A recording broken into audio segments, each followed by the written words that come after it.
Good evening, everybody, and thank you for joining us for the regular scheduled Village Board meeting on August 27th, 2024. Please join me in the Pledge of Allegiance. Pledge allegiance to the flag of the United States of America and to the republic for which it stands, one nation, under God, indivisible, with liberty and justice for all.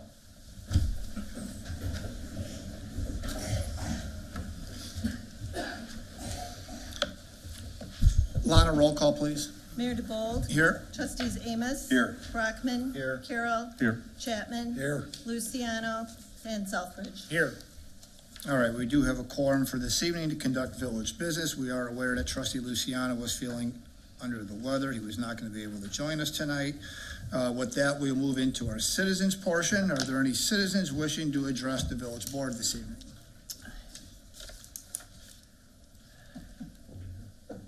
Pardon? Please come to the microphone, ma'am. Sure. And then if you would just state your name for the clerk. Yes, sir. Good evening. My name is Sherry Tucci. I reside in Shanahan. I'm a homeschool mom. On and off, I help open private Christian schools, so I come in that light. I do all things to protect children and to look out for them to grow properly and to make their choices when it comes time. So in my search for things to do for my homeschoolers, my middle schoolers, and high schoolers particularly, I network in 11 counties. I get a lot of information sent to me, which I vet it. I vet the information. I make sure the organizations that I'm recommending are good. And so I did that. I had something come across my desk in Shorewood. It's called Critical Grind. It's a gaming location. And I thought that was really cool. I was like, okay, this is something our middle schoolers and high schoolers will enjoy. So probably like 3 or 4 times during the year, we coordinate events for different age groups. And it's real easy to do things for the little ones, but it's harder to get the older kids involved. So with that, I went on Sunday to visit this gaming cafe. I go to Mariano's, it's right down the way, and I didn't realize I hadn't seen it before. So I went in there and I was optimistic. It was all adults, and I was like, oh, this is cool. It's kind of like D&D and whatever. I don't know anything about it, but there were no children. But what I did see was this. And so I was like, oh boy, that's not good. This is a queer variety show that's marketed and soliciting specifically minors. So I have a copy for each of you. I didn't know how many of you were here. And it says September 22nd, queer variety show, all ages. That always trips my brain up. Now I'm rehearsed in the Illinois state statute because there are 3 entities that are exempt from questionable, what we would consider pornographic material, and that is schools, libraries, and museums. And this is none of those. This is a privately owned business. This would be their 4th event that they're putting on. So I was like, okay, I like small businesses. I grew up in a family, we had a small business, so I don't wanna, if they are in the wrong and they are not knowing, let's let them, have a chance to correct this. So I did not address it with them, but I thought, okay, this is not my lane. And I live in Shanahan, I'm busy, I have a lot going on. So I went to our wonderful Mr. Arnold, and he took the material that I gave him, the statute for Illinois state law that constitutes inappropriate or harmful material, and along with a flyer. And so this happened to be coordinating with the same time frame. The event is September 22nd, so by the next meeting, this will have been said and done. So my hope is that I turn this over to you, and in good faith, we look at this, and the part of this that is disturbing, let me continue. Can you try to wrap up? You're hitting your 3-minute My mark. last point is that the doors open at 11 a.m. on Sunday, the 22nd of September. 16 and plus, it's $15 cash at the door, and 14 and under is $5 at the door. And it is customary to tip your entertainer, okay? So I'm gonna leave this with you. I'm gonna leave you each a statute with the, what constitutes pornography. Can I just start with you? And You can just leave it, yeah, she can get them disseminated. is that okay? Thank you so kindly. All right. And I know there's been some discussion about this, so real quick, before we go any further into public comment, I want to defer to council. I know we asked you to take a look at this as well and give us an opinion. I'm gonna have a seat. Sure. Yeah, you can have a seat. It seems like these shows in a variety of case law have been declared first protected by the First Amendment to the United States Constitution, and you can't stop them. The state's attorney has reviewed this matter, and they find no violation of law from what they know or what they anticipate will go on there. So, Chief Arnold, I know you've been in contact with the state's attorney's office. Anything further you want to comment to that? We did review the statutes that were brought forth by Ms. Tucci, and he agrees that there is no violation of that statute or any other he could find in Illinois code. All right, thank you. With that, is there anybody else for public comment? I'll go back to move on with public comment. If there's anybody else that wishes to address. Good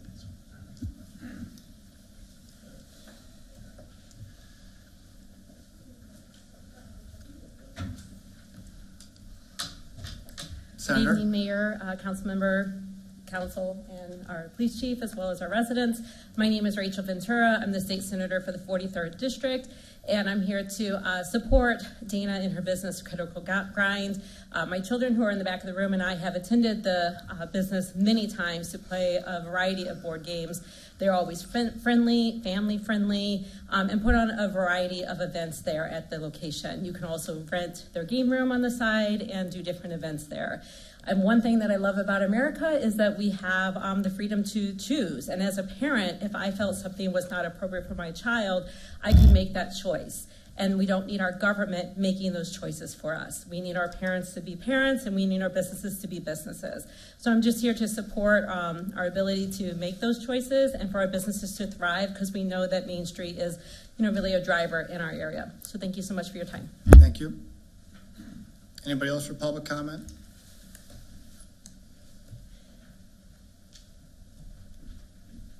Same thing, please just state your name for the record. Dana Buxbaum. My partner Sean Tennant and I own Critical Grind Board Game Cafe. Thank you for allowing me the opportunity to speak today. We're here to address the recent concerns that have been voiced surrounding our queer variety show. I want to emphasize that our business is built on values of inclusion, diversity, and community. We believe that everyone, regardless of age, race, gender, or orientation, deserves a space where they can feel safe, respected, and celebrated for who they are. The Queer Variety Show we are planning is not just an event, it's an opportunity for our community to come together and experience performances that highlight creativity, self-expression, and the celebration of identity. This event is meant to be a joyful, positive, and inclusive experience appropriate for people of all ages. It's important to understand that drag, which is one of the featured elements of the show, has a rich history as a form of performance art. Drag has been a powerful medium for challenging societal norms, exploring gender, and celebrating individuality. From Shakespearean plays where men performed female roles to the vibrant drag balls of the Harlem Renaissance and the modern drag scene that has become a global phenomenon, drag has always been about more than just entertainment. It's about celebrating and expressing and embracing who we are. Our show is rooted in this tradition of performance art with the goal of bringing people together and fostering a sense of community. However, recently the lead up to this event has been met with concerns that have included hostility and intolerance, which is deeply concerning and simply unacceptable. I understand that not everyone in our community is familiar with or comfortable with queer culture or drag as an art form. However, it is crucial to recognize that differing perspectives do not justify inflammatory comments or efforts to undermine our business. This rhetoric does not reflect the values of compassion, understanding, or respect that our town should stand for. Small businesses like Critical Grind Board Game Cafe serve as the backbone to our local economy, providing jobs, supporting local causes, and contributing to the unique character of our town. Targeting a business with hateful rhetoric only serves to divide our community and weaken our shared values. I urge the council and the community to stand against the hate speech and support the principles of free expression, inclusivity, and the arts in all their varied and beautiful forms. Let us work together to ensure that our town remains a welcoming and vibrant place for everyone, where creativity and diversity are not feared, but instead celebrated.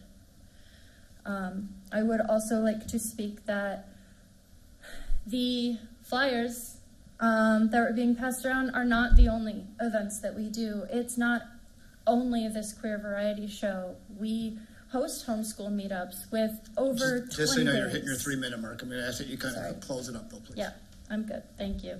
No problem. Thank you.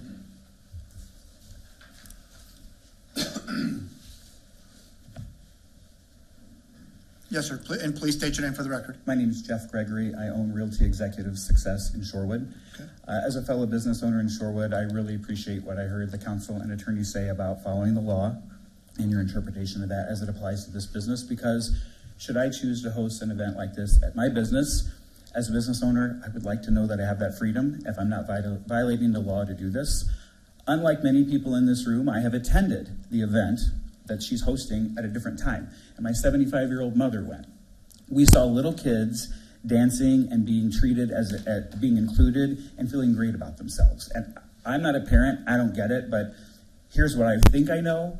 If a kid feels good about him or her or themselves at an event and their parents are supervising it, I think that's a good thing, right? So I applaud what she's doing as a business owner. I applaud what she's doing as a human, and I applaud that it doesn't feel that this body is going to stand in her way. But as a business owner, I wanted to come in and thank all of you.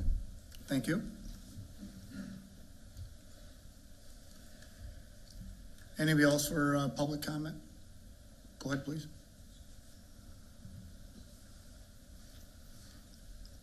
Same thing, once you hit the podium, please state your name for the record. My name's Kyle Smith, resident for Shorewood like 3 years now. I spoke with you on the phone, Mr. Mayor, about behind my property and the other residents over on Oakwood Drive. So just trying to follow up and see if there's anything in the works. Obviously, as of right now with the construction going on, there might be more coming up about.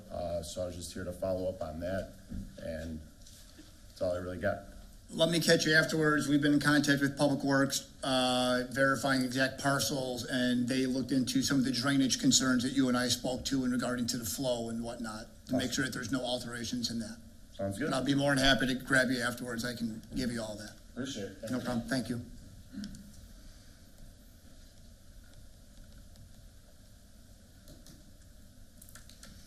Anybody else for public comment?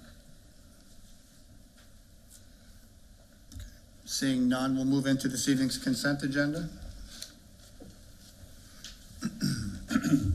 All right, for this evening's consent agenda for this evening, we actually have a short list. Item number 1 will be approval of the regular meeting minutes for August 13th, 2024, and approval of the accounts payable in the amount of $417,061.58. Is there any item that the board member has any questions or needs any further information on?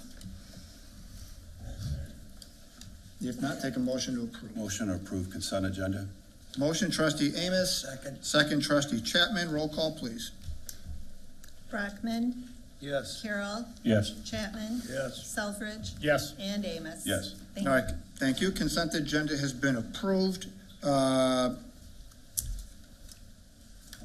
do apologize, Lana. I know you have received a letter for public comment. We will make certain that is inserted into the record. Okay, did you want it read at all, or just to acknowledge that it's? Well, let's just acknowledge, we'll acknowledge it's there, and we'll make certain each of the board members has a copy of that. That way it'll be entered into the official record. Okay. With that, let's move into our reports and communications for this evening. With that, we get to swear in a few police officers tonight. So with that, if the few officers will join me right up front.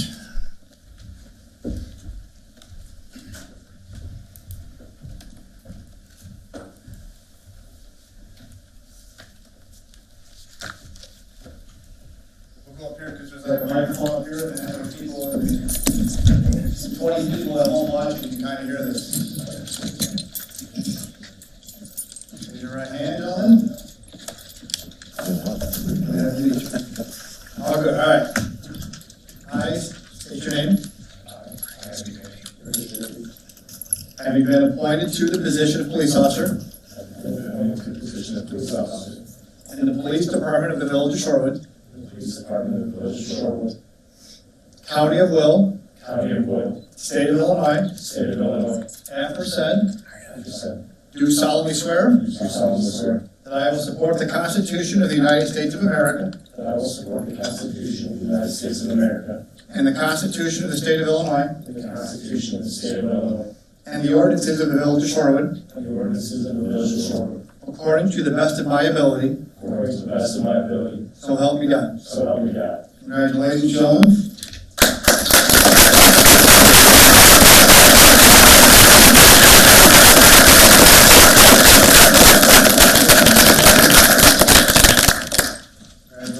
And real quick, I want to acknowledge everybody.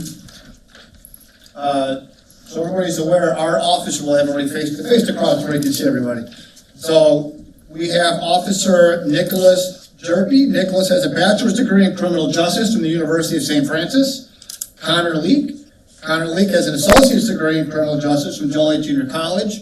And Brandon McDaniel. Brandon is a 6-year veteran of the United States Marine Corps. Obtained the rank of sergeant while serving as a combat engineer.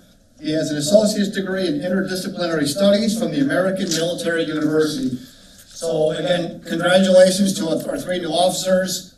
We look forward to having you guys on the streets and keeping our community as beautiful and safe as it is, and run with our motto of Showcase Shorewood. So congratulations and thank you. Thanks, sir.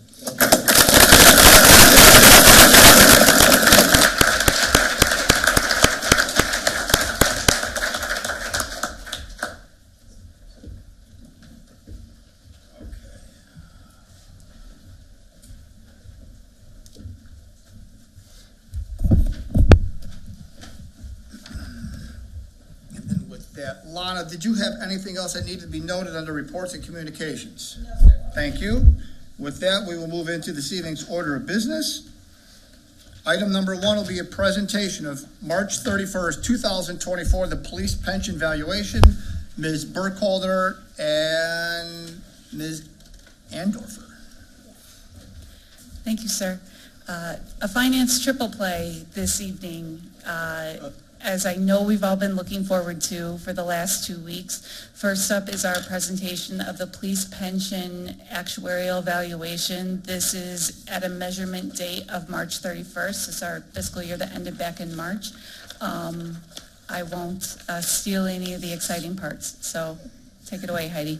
Thank you very much for having me here tonight. I appreciate your time and allowing me to walk through the report with you. This report is for the Police Pension Fund. It starts on page 31 of your meeting packet. I'm actually going to turn you to page 35 of your meeting packet, which is page 5 of our report. It says summary of report at the top. My intention tonight is to give you a brief overview, but feel free to ask me questions along the way as well. We do what's called snapshot valuations. When we do a valuation, we collect information as of that March 31st date. Whatever the assets are on that date, whoever's in the fund on that date, whatever their status is on that date is who's been included in this valuation. So the 3 young gentlemen who were just sworn in will appear in next year's valuation and will be accruing pension benefits and reported as such here. At this point in time, if you look at that page 5, you could see 2 columns of numbers. The numbers on the rightmost side are last year's numbers for reference. The numbers in the leftmost column are going to be this year's numbers so that you can see where you stand today. The year-over-year village recommended contribution did increase slightly, a modest increase of 2.4% year over year. That was mostly driven by unfavorable plan experience. So that came from some programming updates that we implemented. There's also an investment return loss. We do smooth assets for the sake of this valuation to eliminate some of the volatility that the market value of assets would introduce to that contribution calculation. So we smooth gains and losses over a 5-year time frame. So while the market value of the assets did perform rather well year over year, on a smooth basis, we're still rolling in some historical losses, and that's why you're not seeing that return as high, and so we do have some of those losses that we're still reflecting. So there was a loss as a result of that. There were gains that resulted from more turnover than expected and fewer retirements than we anticipated as well. So those were offsetting factors to that. We did not implement any assumption changes this year. We don't anticipate that we'll be doing that likely next year either. However, we do think that the Illinois Police Officers Pension Investment Fund is going to be doing an experience study likely in the next year or 2. And when they implement that study, we'll likely roll some of those assumptions into the valuation.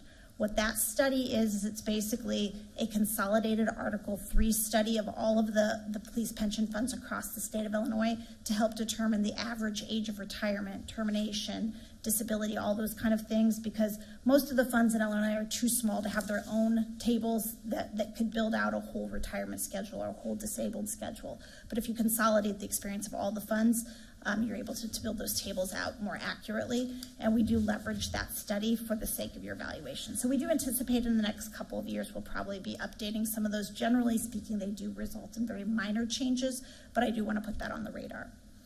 So if we flip to page 37 of your meeting packet, or page 7 of the report, we have 3 sections here. Again, we're going to focus on that leftmost column.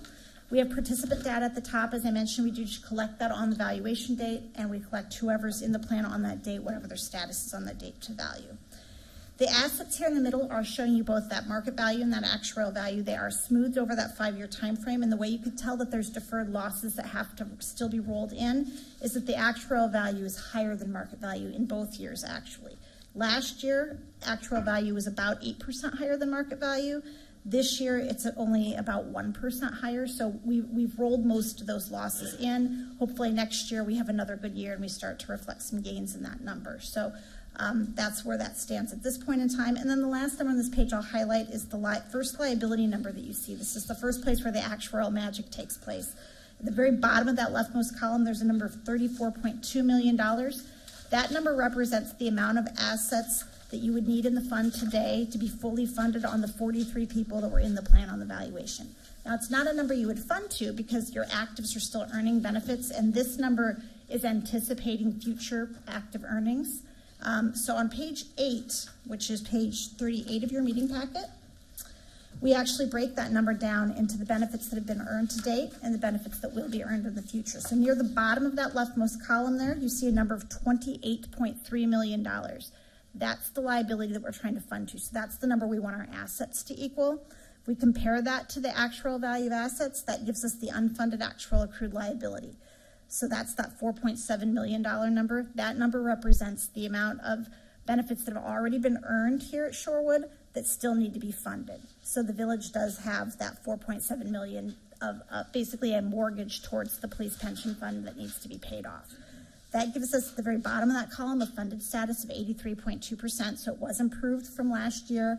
The other noteworthy thing about that number is there's not very many pension funds in the state of Illinois that are north of 80% funded. So Shorewood's doing the right thing by the fund here and by the police officers that work for Shorewood. So that's always good to see. And I do want to highlight that and give you all credit for making those good decisions here at Shorewood. The last number I'll point out here is this total normal cost near the middle of that column. That $740,000 number near the middle of that column represents the cost of your active population earning 1 year of pension benefits. So that will be an annual component to your contribution calculation. On page 10 of our report, which is 40 of your meeting packet, we actually roll all that information up into that contribution calculation in section E here. So in a perfect world, if you were fully funded and you didn't have that unfunded actual accrued liability, your contribution would be the normal cost, so the cost of the actives accruing 1 year of pension benefits, plus the cost to just administer the fund year over year. That's $17.4 thousand. And then add to that, or subtract from that, I should say, the expected member contributions, because remember the officers are paying 9.91% of their salary towards these benefits as well. And so that's an offsetting factor there. If you were fully funded, that would be your ongoing annual contribution where you were just keeping pace with the accruals as they were happening. As I mentioned, there is that mortgage outstanding that the village is working towards paying down.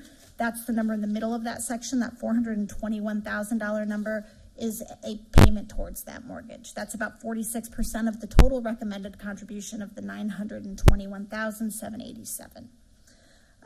The last section I'll point out here is section F. This is past contributions. This just shows us how did the village perform relative to the recommended amount for that time frame. And if you look during this time frame, the village recommended amount was the $828,828. The village actually contributed $826,417, so about 99.7% of the recommended amount. Generally, when it's that close, it's just a matter of timing of when taxes are receivable and such. So effectively, the village is fully funding the recommended amounts, which is always great to see. The last page I want to point out for you is page 14 of our report, which is page 44 of your meeting packet. This is a reconciliation of last year's contribution to this year's contribution so that you can see the various items that did contribute to that year-over-year change. There's a few things that you can see happening here. So the normal cost actually was a lower number than it was in the prior year because you have less actives occurring. So again, because we do these snapshot valuations at the time we collected data, you had one less active in the fund. It looks like next year that might reverse as we just, as you just swore in the 3 new officers. I would anticipate that number is going to swing in the other direction next year.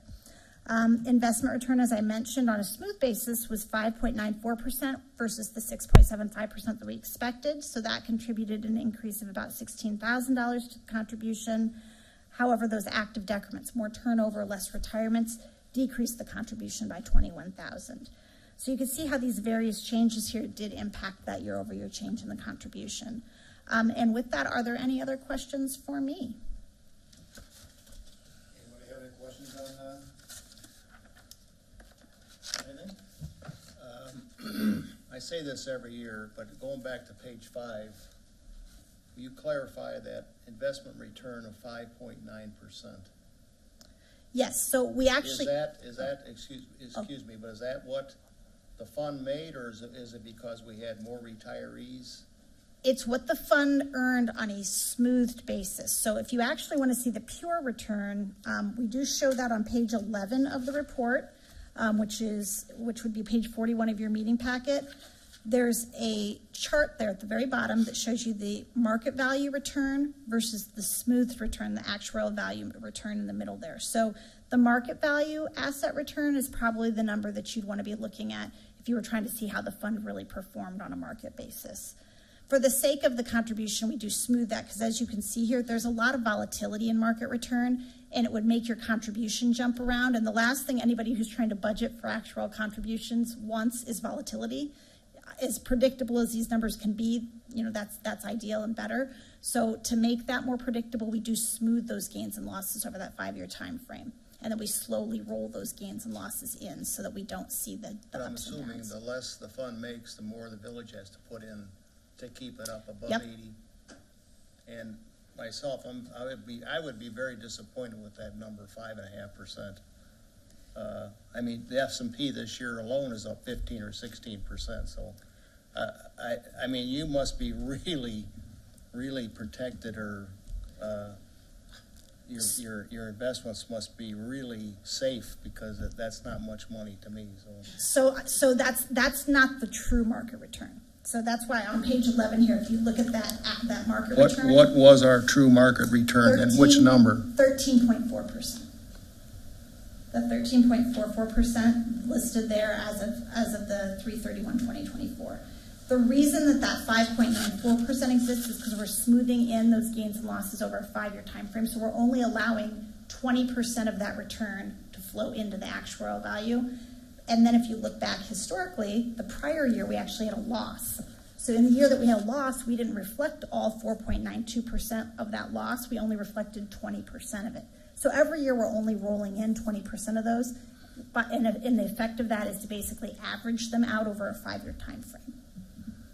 So so the number you really want to look at for how the market is performing is that first column there. Okay, that explains it a little bit. But, absolutely. Thank you very much. Anytime. Any other questions? Thank you. Okay. Thank you very much for your time tonight. I appreciate it. And if you should come up with any questions later, feel free to reach out to me, or Ann can get your information my way. Perfect. Thank you. Thank you.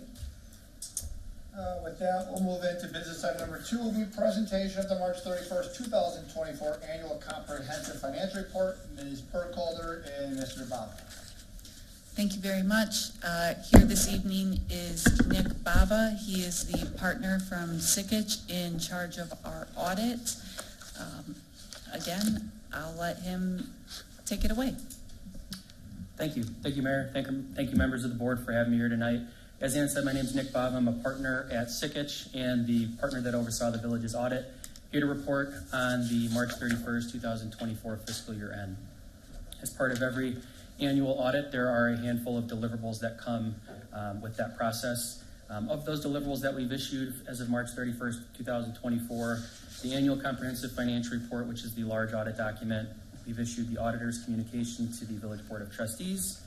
a separate management letter required by Illinois compiled statutes for the village's website, the TIF examination report, which is required deliverable for the Jefferson Street Route 59 TIF, and then we've also issued a separate report for the Grant Accountability and Transparency Act on grant reporting.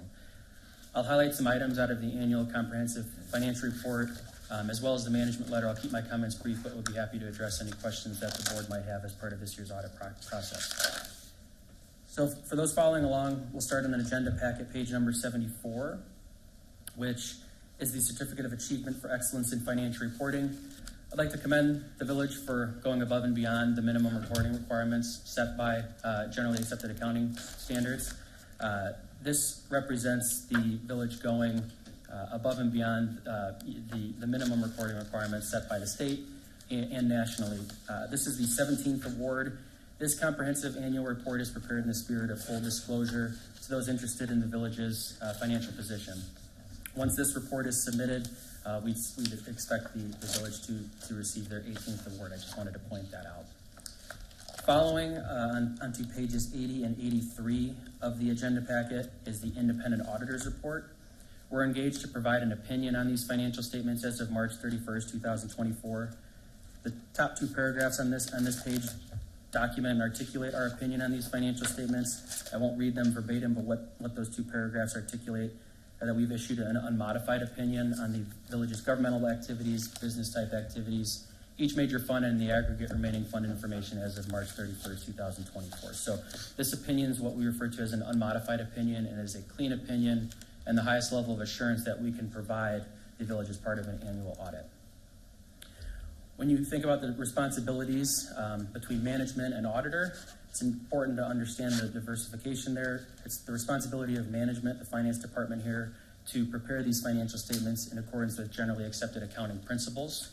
It's our responsibility as the contracted auditor to develop an opinion on those financial statements. We're governed by a couple sets of standards set by the American Institute of Certified Public Accountants, as well as standards set by the Governmental Accounting Standards Board, GASB.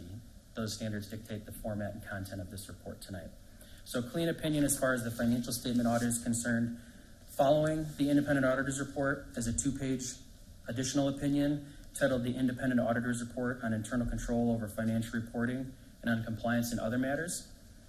These 2 pages may or may not be in any given audit report. They're reflective of grant spending for every fiscal year. So anytime a government spends greater than $750,000 in federal grant money, a single audit occurs. Anytime a government spends greater than $500,000 in both state and federal grant money, a generally accepted government auditing standards compliance opinion occurs. So in the case of fiscal year 2024, there was roughly $792,000 in state grant expenditures and about $52,000 of federal grant expenditures. So we had to undergo certain compliance tests as part of that grant spending and as part of what the Grant Accountability and Transparency Act, GATA, calls for here in Illinois. So as part of those tests, we didn't identify any instances of non-compliance or any other matters that were required to be disclosed as part of those additional tests. I'd expect as the volume of grants and that activity continues to grow here at the village, which is great, I'd expect to continue to communicate these types of opinions, whether it be a single audit or a generally accepted government auditing standards opinion going forward. That covers the annual comprehensive financial report. The last item I would just like to cover is on page number 231. It's all the way at the back of the audit deliverables of the agenda packet. This is the management letter. It's a 1-page document. There is also a document, the auditor's communication to the Board of Trustees. Just wanted to summarize, for the board that there were no difficulties in performing the audit, no disagreements with management or individuals we interacted with as part of this process, no uncorrected or corrected misstatements. So that's pretty key to know. There were no audit adjustments or past audit adjustments, which is pretty rare in terms of entities and organizations we work with. And we also didn't identify any deficiencies in internal control that needed to be formally communicated as part of this year's process. So I can't reinforce enough, Ann's and her team's job on this year's audit. We certainly appreciate, their involvement, their responsiveness, and all the individuals we worked with as part of this audit. So again, thank you so much for having me here tonight. And if there are any questions, I'd be happy to address those. Anybody have any questions on that end of it? Thank you, sir. Thank you. All right, business item number 3 will be consideration for approval of an ordinance providing for the issuance of approximately $8.2 million in general obligation bonds, Series 2024 of the Village of Shorewood, Will County, Illinois, for the purpose of completing capital improvements, installation or improvements of street lights, sewer and storm sewer improvements, water main replacements, including infrastructure improvements related thereto, providing for the levy and collection of a direct annual tax sufficient to pay the principal of and interest of said bonds, and authorizing the sale of said bonds to the purchaser thereof. This item is up for a second read. Ms. Burkholder and Mr. Maselli. Thank you again. This is the grand finale to the finance activity this evening. I can't understate enough how much the success of the first 2 items allowed us to be successful in the item we're presenting now, the bond sale. The order of these things this evening is not an accident. We had a very successful bond sale this morning, which occurred after about 12 weeks of activity, including our bond rating, our preparation going back to last fall when we were discussing how to fund the YMCA project. It turned out that it was most beneficial for the village to fund some other capital needs and use that cash we had set aside to fund the YMCA. So this bond, that's why the ordinance you just read, sir, was to for a bond issuance for some capital needs. Anthony, I will let you get into the details of how that bond sale went this morning. Great, thank you. For lack of better terms, I heard it was riveting. It was. The comment that was made, I heard it was a riveting event today. I think this is how people feel at the Kentucky Derby. I'll let Mr. Maselli explain further. It's as close to anything I get to excitement in selling, bonds for a career. But I would say that we had a great sale this morning. So we conducted the competitive sale for the village's general obligation bond series 2024 to provide $8.5 million for capital projects to the village. So through this online open auction process, we ended up receiving a total of 32 bids from 6 different bidders.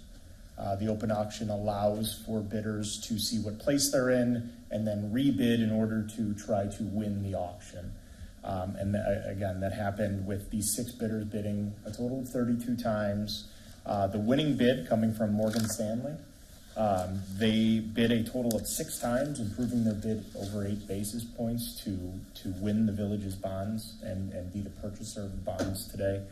The final rate that they bid was a 3.7283% true interest cost. So that is a reflection of the interest rates they provided as well as their fee bid in the auction process. After the sale, we revised the final par amount of the bonds to $8,220,000. That'll provide for the $8.5 million of project proceeds as well as pay the cost of issuance related to the bonds. The amount is lower than the $8.5 million because of bond premium received during the bidding process. The final interest rate, after we revised the par amount and reorganized the maturity schedule a little, was a 3.7254%. So very attractive rate. We were very happy to see the amount of demand for the village's bonds. And as Ann had mentioned, this isn't something that just all comes together today. It's a long process to put this together, including preparation of an official statement that goes out into the market and discusses not only the project and security for the bonds, but the finances of the village. We provide that information to Standard & Poor's. We'll go through a rating agency call.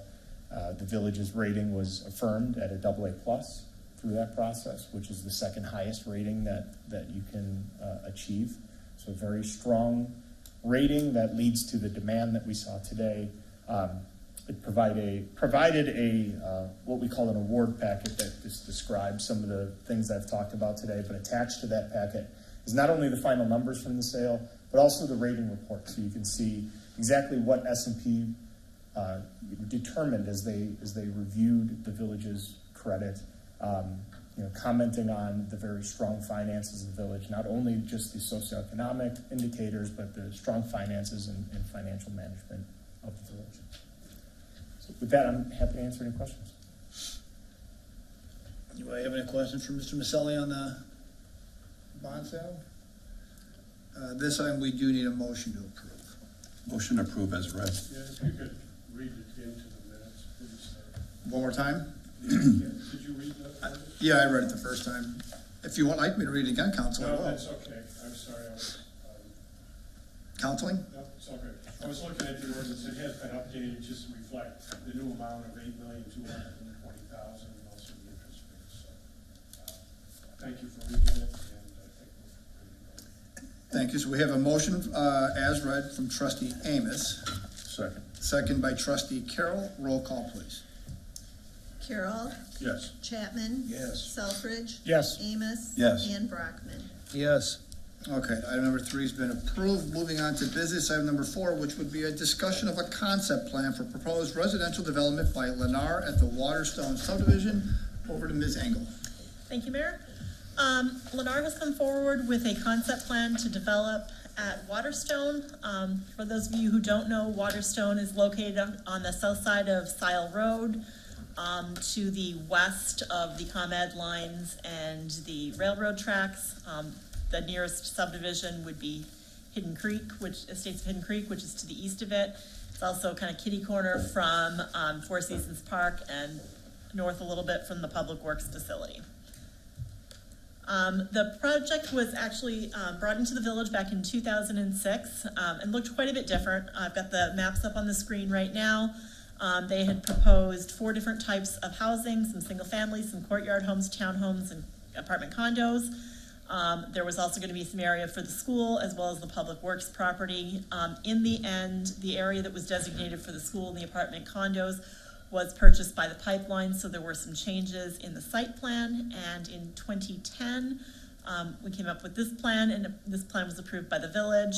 So the area that you see on the northwest corner is actually owned by the Minooka K-8 school district, and where they intend to build a school or 2 schools. And then there were some residences approved. There were 128 villa homes approved that you see highlighted in blue. These are, they were like 4-plex homes where you have 2 houses facing each direction, 1 in each corner, 2 car garages, maintenance-free housing. There were 128 of those. There were also 156 of courtyard homes, and these are pretty conventional alley-loaded townhouse-style dwellings that are pretty similar in design to what was built in Summit Creek behind the Marianos. And then there were 280 homes that they call row homes. These are 16-unit buildings, very similar to what was approved in the Hamptons development and almost identical to what was built in Walnut Trails. In total, there were 564 units approved for this parcel, and the zoning that was granted at that time was R3A, which is a medium-density multifamily residence district. That's fairly unusual for Shorewood. Usually Shorewood leaves the R1 underlying zoning, but in this case they did grant multifamily zoning. So this is what we were looking at as the whole package. Lennar has come forward with a different plan. They would like to focus on bringing a mixture of townhomes and single family to the area. Sort of products we haven't really seen before included. There are some townhomes up on the north side, 109 of those, 131 small lot single family dwellings, and 83 conventional single family dwellings. As part of the project, they'll be improving Sile Road frontage adjacent to their property as well as adjacent to the school's property. Cars will come in from Sile Road. There will be a road that loops through the development. It'll stay fairly wide to provide access to the school district's property. There will also be a secondary access to the school district's property at their request, and it'll connect to ultimately the subdivision that develops to the west. There will also be various roads that run through it serving the area. There's 2 different detention basins. The detention basins have been at least preliminarily designed, and they're expecting to be able to accommodate not only the residential stormwater, but also the stormwater for the school site, and they've been working with the school on that. They'll connect to our water transmission line. They'll actually do a connection as well to the sanitary sewer. They'll be required to connect to the sanitary sewer from the east as well as from the south. They've got 3 different types of homes. Townhomes are shown on the screen, pretty conventional townhomes, 2-car garages, 2-story. They've all got 3 bedrooms, 2.5 baths. They range in size from 1,717 square feet to 1,840 square feet. They're on a slab. They've got brick or stone wainscot along the front of them and then vinyl siding. The next product is a detached product, but I kind of like to think of them as almost detached townhomes. They're very similar in width to a townhome. These are more of an entry-level product. They're on smaller lots. Lots are 50 feet by 120 feet. They've got a ranch model as well as 2-story models. They've all got a 2-car garage, 3 to 4 bedrooms, 2 or 2.5 bathrooms, and they range in area from 1,137 square feet to 2,178 square feet. Like the townhomes, they do not have basements. There's sort of a brick wainscot along the front and vinyl siding as well. There are a couple of models that have a little bit of additional brick. I'm going to kind of go through these to show you what they look like. This is the Broadmoor. This is a 30-foot wide model. They've got 3 different elevations of this home. This has got 4 bedrooms, 2.5 baths. It's one of the larger ones. This is the Aspen model, 4 bedrooms, 2.5 baths, at just over 1,800 square feet. This is a 30-foot wide model as well. For the 2 stories, 30 feet is as wide as it gets. This is the Whitman. It's a 3-bedroom, 2.5 bath home at 1,625 square feet. This is a little bit narrower at 28 feet wide. The Coleman is just over 1,500 square feet, 3 bedrooms, 2.5 baths, 3 different elevations. And this is a 26-foot wide model. When it came to the ranch, what you see up in the corner is what Lennar would typically be proposing for a community where they're building this core home product. We thought that the idea of a 1-car garage would be a difficult sell in Shorewood because we do require a 2-car garage for everything. So they did come in with a larger model. It's a little bit wider than the others. It's 34 feet wide. It's got a 2-car garage, and it's 1,137 square feet, 2 bedrooms, 2 baths. So it's more geared towards your empty nesters, your single people. They also have done some upgrades to their standard architecture to include a little bit of brick and more trim on the elevations. And in total, I think there were 131 of those series. The next series is more conventional, more of what we're used to seeing. There's 83 lots. These are 66 feet wide by 125 feet. Ranch and 2-story, 2-car garage, 3 to 4 bedroom, 2 to 2.5 bath, ranging from 2,000 square feet to 2,600 square feet. And 1,400, and with the ranch, we'll talk about the ranch. And these will all have full or partial basements. At this point, they're intending to put full basements in it. This is their Horizon series. Originally, when we were talking to them about the town center, they were planning to build this series. They went 1 level up on that and are doing the Landmark, but this is a somewhat comparable product. This is their Meadowlark series. We did talk to them about elevations and how we have pretty high expectations for architecture. So the A elevation, they're not planning to build in Shorewood. The B and C, they are. This is 2,052 square feet, 3 bedrooms, 2.5 baths. This is the Starling at just under 2,200 square feet, 4 bedrooms, 2.5 baths. Again, they're not going to do the A elevation, but they have a B, C, and D elevation. We've got the Townsend at 2,362 square feet, 4 bedrooms, 2.5 baths. We thought that both of these elevations would probably meet expectations. The Wren is 2,607 square feet, their largest model. It's 4 bedrooms, 2.5 baths. Again, we're going to knock out that A elevation, but the B, C, and D we thought would be appropriate in Shorewood. The ranch model, typically with this, they would be proposing the Sienna, which is the model on the left. That's a 1,455 square foot model. That's the one in the Horizon series that they would typically be presenting. However, because they're doing the larger ranch model with the 2-car garage in the core series, they're considering maybe doing a larger ranch in this case. So we're showing both, the one on the left is the smaller Sienna, and the one on the right is the larger Brighton model at 1,866 square feet that they may build here. Both have 3 bedrooms, 2 and 2 baths. Lennar is here today. We have Tim Kellogg, who is one of their consultants, Todd Clevin from Lennar, and Luke Fiske from Lennar. I'm here to answer any questions. I'll pop up their plan and some models for you. I'm happy to answer any questions. Real quick, this went to planning and zoning too, didn't it, trustee Brockman? Did you guys get a view of this as well? We did. What was your feedback from your crew? Scott, if you can back me up on this, it sounded like it was well reserved, Yeah, no negative feedback. I think people are excited for development, especially in that area. They like the idea of the school. I know Lennar talked a lot about how they worked with the school district as far as working with them as detention to make sure that the site's ready to go when the school goes. I think Lennar wants to be here with 2 projects, so. That's correct. Well, I think I'm glad to see them bring this project forward. I feel it's been a little while since we've seen a development with had multifaceted housing products within it. So it's been, probably since Kipling Estates went, we had multiple different versions and pods and whatnot going in there. The housing stock that you guys are proposing, it's comparable to neighboring communities. So I think it fits with what you guys are feeling as a builder in the market as a whole. And, so far, I'm pretty happy. Couple questions. Sure. And you want to let him go ahead, or do you want to ask a question first? I don't know what else you might add. Sure, absolutely. He might answer your question. Just real quick, I appreciate your time. I know you guys got a lot on the agenda. Just for the record, my name is Todd Clevin, Director of Land Acquisition. As Natalie indicated, I have my colleague Luke Fricky with me, and our entitlements manager, our entitlements consultant, Tim Kellogg. Just a few key components of what this community does for the municipality.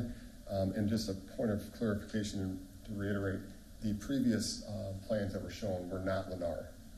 So this is the first time that we're touching the project. There was a previous developer. It is currently a PUD with a lot larger density, surpassing 560 units. We're proposing a much less density, but exchange for that core product that we saw that Natalie spoke to.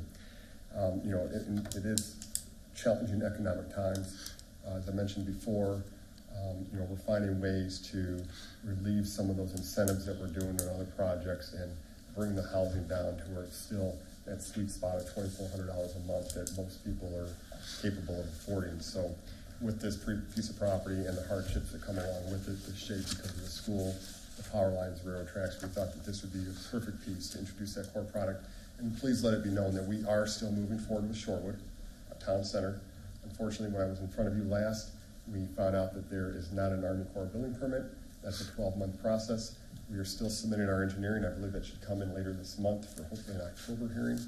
So that is still moving forward, and as Natalie said, that we'll have the Landmark series, which is the higher of the 3 products that we've shown this evening. Those will be touching 480 to 490, hopefully even north of 500,000. And this particular one, we have 3 products. The townhomes currently, we underwrote it today with the numbers that came in, averaging 370, the core product 335, and the Horizon 430. So we feel comfortable with that separation. The other separation that we feel we have is for the buyers that we're targeting. The townhomes will be maintenance free, and the core product will just be standard maintenance for the homeowner to have. So even if we can't hit the financial separation that we choose to hit, we feel that the targeting buyer that purchases the homes there will either be one or the other, and the finance separation might not come into play as we typically try to focus on. We're excited about it. The reason for the core product, Lennar, again, nationwide, is trying to become more efficient. They're trying to take advantage of their buying power with their nationwide contracts, countertops, windows, gypsum board, all that stuff. So if we can be more efficient, build the same product, at least starting off through the region, ultimately across the country, that'll help us bring that product down and create more affordable housing for the foreseeable future. But with that, I'll answer any questions that you may have. Go ahead, A question on the park size. On the one, it says 1.2 acres, but this other one where it's got the overlook to the detention pond, there is no size defined. Do you have an idea? So we're in the concept stage, and matter of fact, the concept that we have in front of you has already been tweaked a little bit as we dive deeper into the existing utilities. We work with the adjacent railroad as well as the floodplain. There's a small finger of floodplain, so everything's going to change. But as we move forward and we begin the new entitlements, amending and restating the existing PUD, and we submit the actual final engineering, all that'll be dialed out. You'll have the exact numbers of those parks. So as of right now, we're just showing you the concept, the location of them. And as Natalie indicated earlier about the school, as you know, the school owns the property to the northwest. They're not interested in selling it. So we're trying to make it a win-win. Staff has been great. We met with the school board. We are actually going to provide them some off-site improvements just to help kind of maybe get them along if and when they do have the means of bringing their project to fruition. Those improvements include the improvements to Sile Road. We're going to go ahead and do that so we don't just have a portion of it improved. We'll improve it the entire width of the property. We're also going to upsize the infrastructure that's needed for them. And we're also proposing to build the entire detention pond to capture their stormwater runoff as well. That equates to something north of $500,000. What we're proposing is that we would pay for all that up front if we can get that back in some sort of a fee reduction at the building permit level. And I believe that the school board is entertaining that in a positive way. Obviously that hasn't been finalized, but we have been that proactive, produce those numbers. And we're looking forward to submitting this to run parallel with our Shorewood Town Center entitlements. And I'll just piggyback on that. The fee reduction would be for the school impact fees and not any village fees. Correct. Go ahead.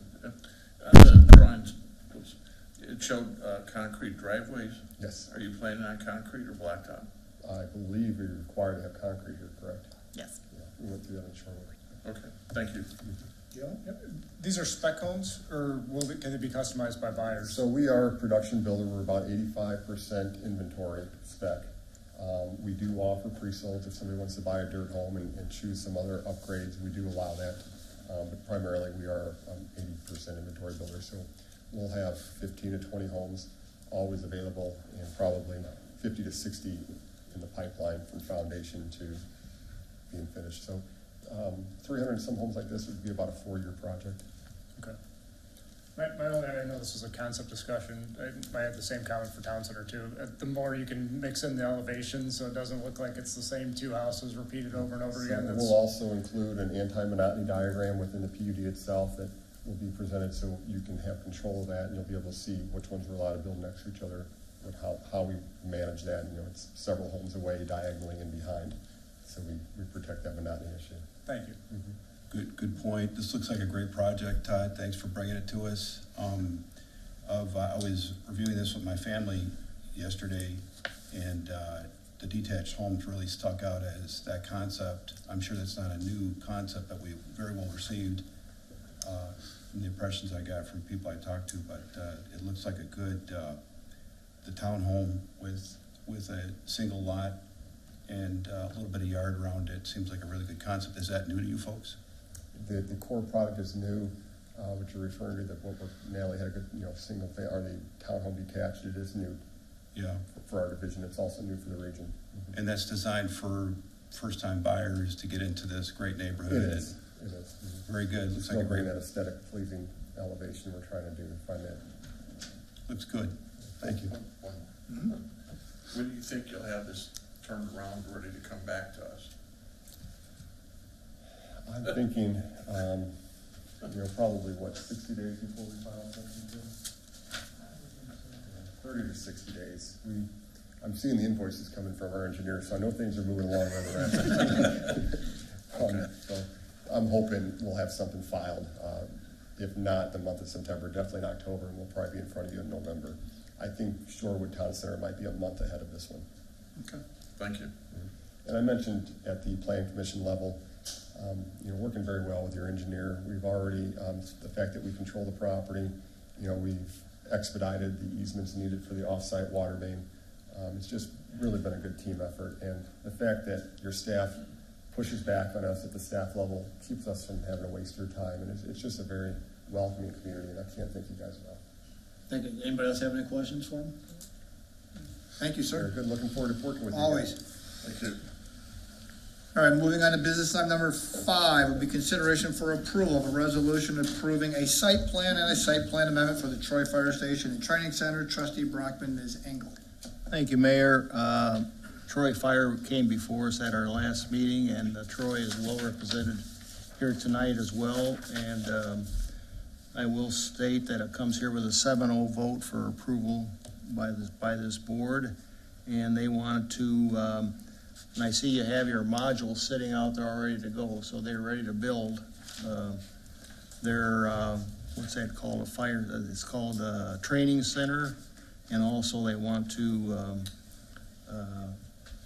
do some improvements on the berm and pond, and I'll let Natalie explain a little better than me, so thank you. Last year, Troy Fire came forward with an annexation agreement. It's actually a Chatham annexation agreement, so the property's not officially in Shorewood, but we do govern in terms of zoning and building permits and things like that.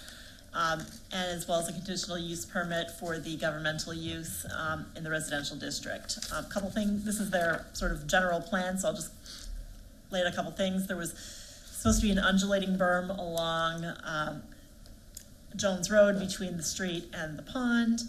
There was going to be the future fire station, which they had a lot of good height because there was a gym in there when the church occupied the property. There was a training building. They had a storage building outside they were going to move, and then as they got further into plans, they decided it would be better to leave it and to build a new building. They did a pond that actually is oversized because they want to be able to use it for training, so there's an oversized pond with a dock. And then there was the location for their multi-story training tower. As they got into the development and they kept going, they did come up with some changes. As they were doing their berm, they realized that it would make more sense for them, instead of doing the undulating berm where it went up and down in elevation, to do a taller berm that was more even on top. It was easier for them to manage the dirt on site, and they felt that it would provide better screening of their property as well as the pond. So they did go ahead and make that field change. Here are some of the views. So the top one is the view from Jones Road. It actually screens the site fairly well, and the bottom one is the view from the site looking out onto Jones Road. I'm not sure the height of the berm. I would say it's probably about 8 feet tall, and they do have some landscaping on top of it. There are a couple of projects that are coming forward. On the top of so this is their plan, north being to the right. In blue highlighted, you see that's the training tower location, and in green is where the 4,200 square foot building will be. This is the building they're proposing to build. It's a pretty simple structure.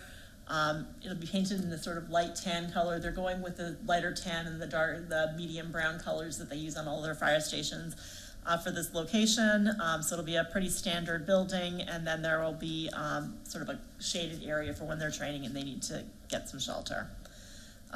They had also planned to do a training tower. These are just the images to remind you of what we talked about when we brought it forward earlier on. So they had a couple of examples of training towers. These are basically modular structures that are built sort of out of containers, where they're able to use simulated smoke and things like that to train in the case of a tower, in the case of a fire. And their intention was to train their firefighters as well as to pair up with other area fire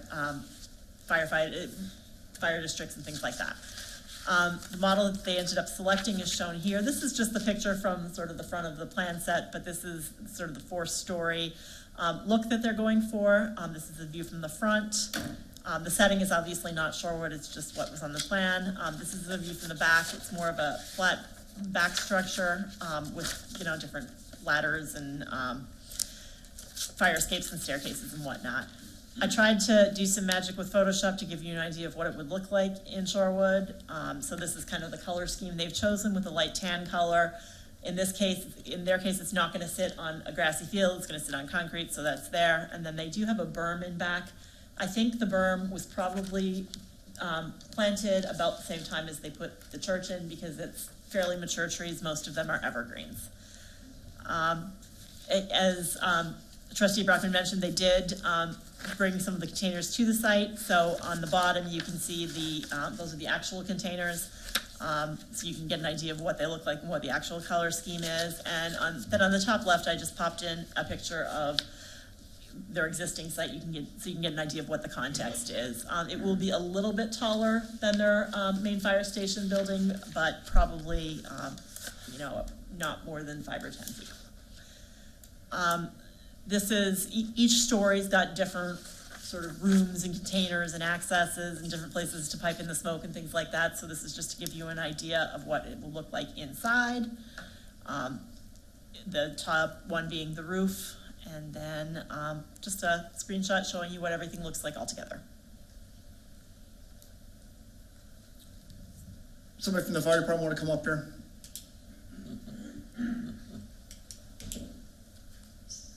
Natalie, can you put that presentation back up, please?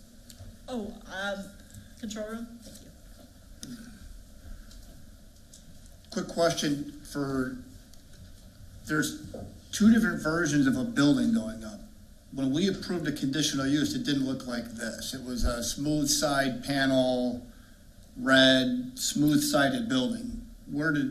So the actual, Yes, that was the original proposal that was submitted to the village. that was an example from the tower company, just to show what our layout would look like, with the railings on the top, et cetera, et cetera. And same with the other one, with the exterior staircases. It wasn't specific that we were going to have that. It was just an illustration of what a training tower would be, so you guys would know what we were speaking of. Okay. And then berming wise, real quick, Natalie, was the engineering's all been reviewed, we're good with that? The engineer's all been. Alterations on that? Yes. Any board members have any questions? Those are the couple of questions I just had real quick. On the west side, the trees they're pretty tall already. I know they're over. West and east berms were existing with evergreens and they're mature. Yeah. There's, Yeah, they're I forget pretty how tall many, on the west over side. 150, I believe, 130 total. Yeah, I'm not sure how old the church was, but I'm pretty sure they were built in conjunction with that, because it's not a hedgerow, it's pretty nicely planted evergreens. What is the expected overall height? It looks smaller than what that red one looked like. Yeah, honestly, the containers are 4 stacked high, so 48 feet.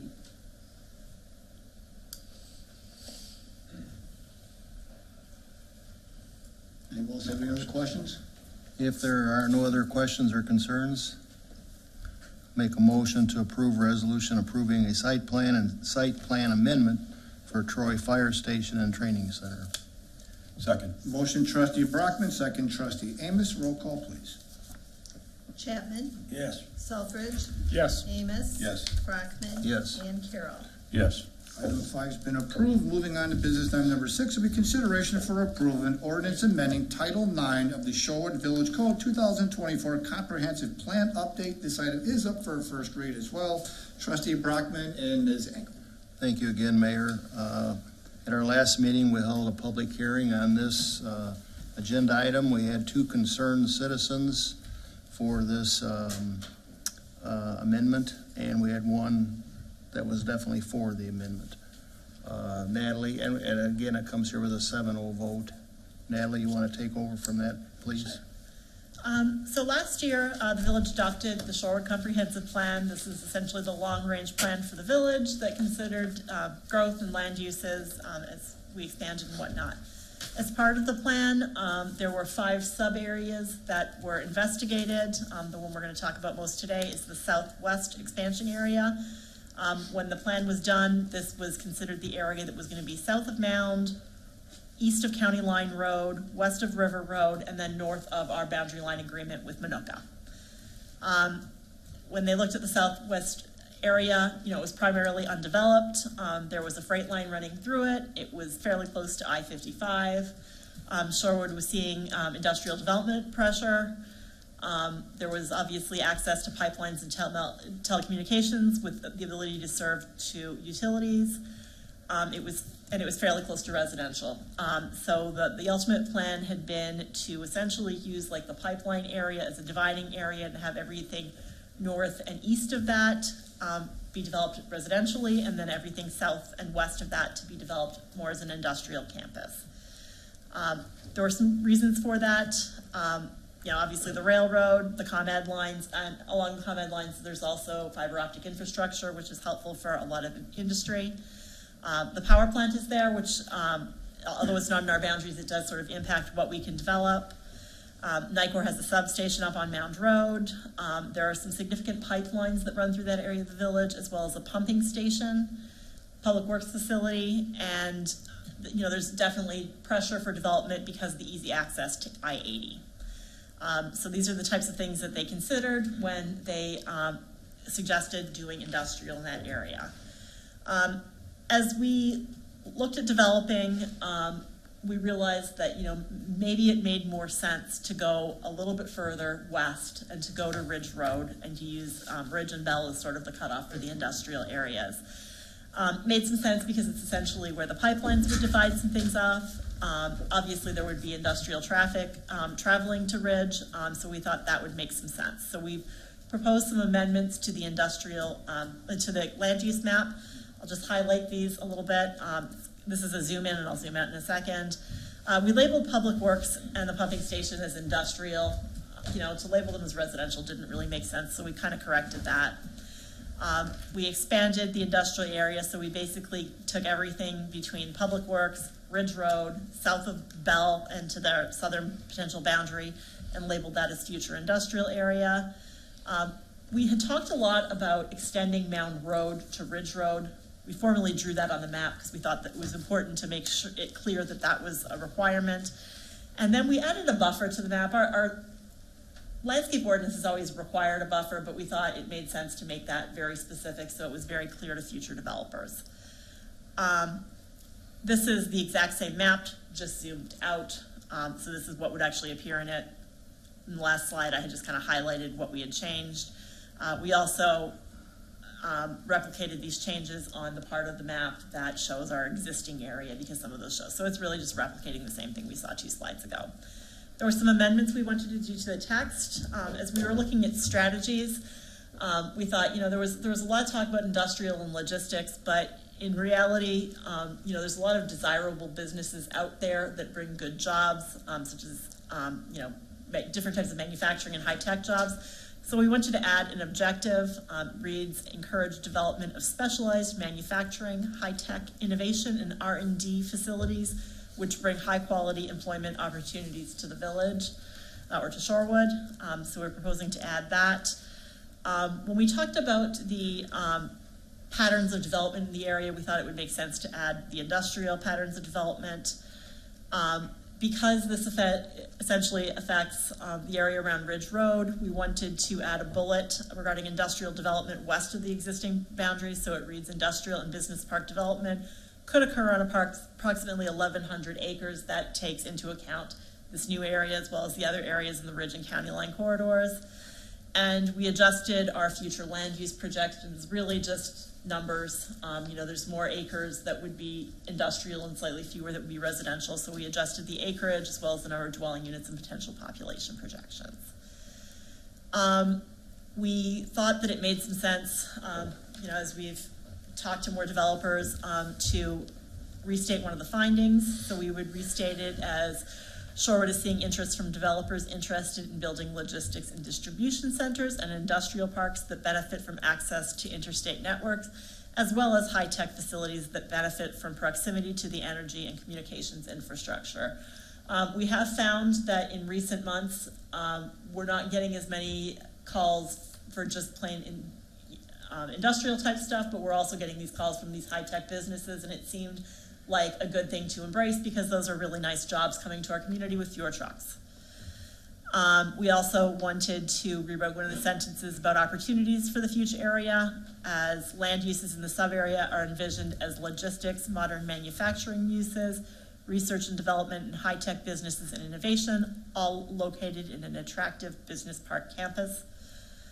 And then we thought it was important to be really clear about our expectations for buffering, so we added an exhibit that basically said that when industrial uses abut residential or planned residential uses, a significant setback, berm, and dense landscaping consisting of largely of evergreen and overstory trees should be installed. That's largely required by our zoning code, but we thought having a berm was important and really calling it out so that, one, we had expectations for the industrial developers, and two, we had expectations of what the residential developers could achieve. And then this is not really part of the amendment, but I did want to take a look at what would be required in terms of landscaping if they followed our code.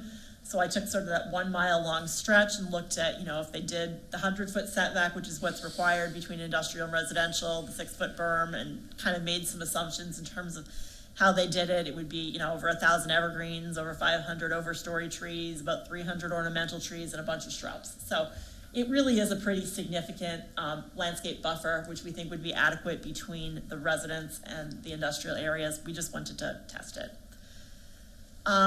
As we've been looking at this area more, we've kind of fleshed out what needs to be done in terms of traffic to mitigate any traffic impacts.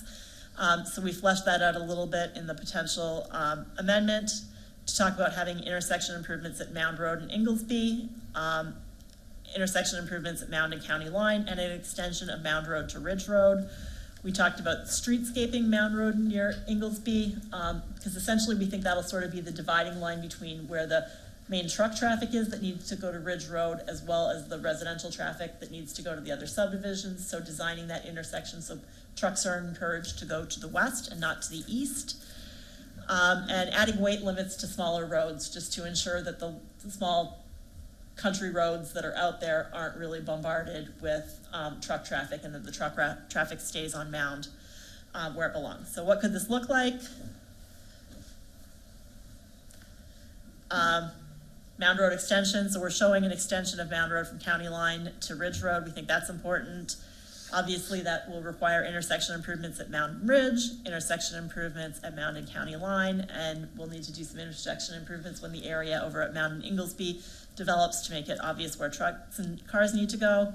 So what does this mean? We expect cars and trucks to travel westbound on Mound Road, mostly cars eastbound on Mound Road after Inglesby, with a little bit of trucks because it is a truck route, but we really want to encourage them to go the other way.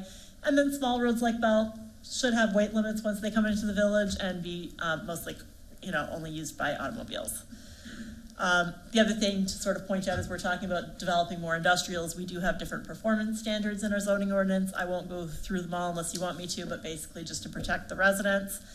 And in conjunction with this, we're also working on a zoning ordinance text amendment for our office research and industrial development to make it more clear what our expectations are, introduce some design guidelines, because everybody likes predictability, and we want to, the village wants to know that you're going to have good looking buildings, and the developers want to know what they're going to be required to do.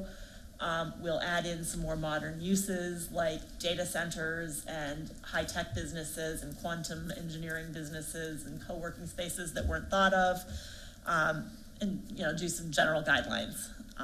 So happy to answer any questions or elaborate if you want, but probably won't stop. We discussed that ORI a little bit, but then we had a public hearing for that, but we continued that to our next meeting. And will that be September or probably October before we see that? That will be September. Okay. We had a draft ready. We just really wanted to get everybody's comments before going forward. We thought that the Planning Commission would have some good comments. Okay, very good. Very nice job, Natalie. Thank you. Anybody have any questions regarding that amendment? So as long as we're not going to waive the second read, this is fine. Good update on that, but this could change the whole view of that area that we'd had over the years. So I think we really need to look at this one close, and a lot closer than we would normally. Okay? And so I agree, we got another couple of weeks. So. Sure. And by that time, hopefully, we'll have been through the Planning Commission with the ORI zoning district update too, which we thought was important to do around the same time, so that way you know that if you do call this industrial, then we've got some extra standards, right, that we didn't have before. Yeah. Okay. Anybody else have any other questions on it? No, I agree. All right. Then we will move on to business item number 7, which will be a consideration for approval of a resolution authorizing the execution of a First Amendment to the agreement between the Village of Shorewood and the Greater Joliet Area YMCA. We're just going to direct this right to the attorney. And I know Katie LeClaire from the YMCA is here, Ms. Engel, myself, and the administrator are all participating and trying to help keep that project moving forward. Everybody's going to touch on that to brief everybody. Sure. Thank you, Mayor. So we had a meeting with the YMCA, I think it was last week, and they asked that the village consider making an amendment to the agreement that we have with the Y. And the reason they requested the amendment is they would like to get the closing set on the property so that they can begin earthwork this season. So it was important to them in order to stay on schedule, or maybe even get ahead of schedule a little bit, to go out and do earthwork while the weather permits.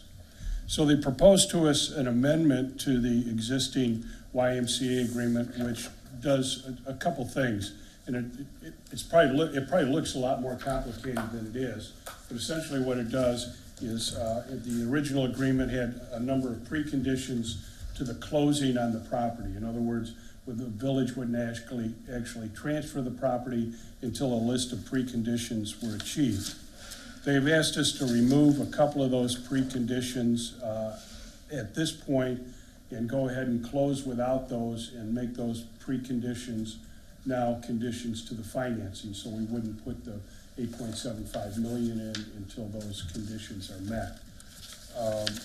If the board approves this, we do have a closing tentatively scheduled for Thursday of this week. Obviously you have to approve this amendment or we can't go forward with that. So let me tell you what they are asking to defer. They're asking to defer the mortgage. We're taking a mortgage in the amount of $8.7 million on the property.